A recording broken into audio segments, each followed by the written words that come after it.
Jay Happ making his first ever start against the Cleveland Indians for the year. He's 5-7 with a 5.15 ERA. He's made 14 starts.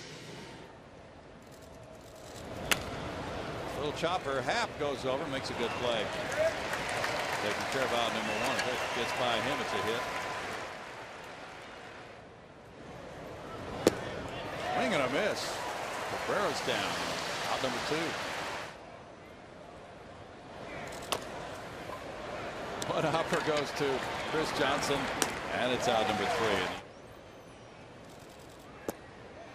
How does that work? Struck him out. Patty always on it. Pedro Alvarez at third.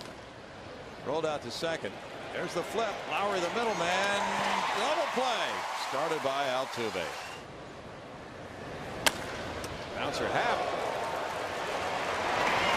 And that's out number two. Three-two pitch. Strike three. Time he called it. Marshall caught looking. Yeah, Jay got a call for strikeout number four.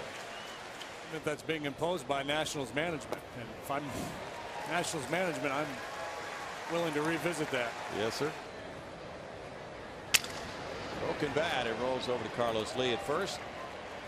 He takes it for out number three. 3 ground ball outs for Happ in the 6th inning and a 1-1 tie.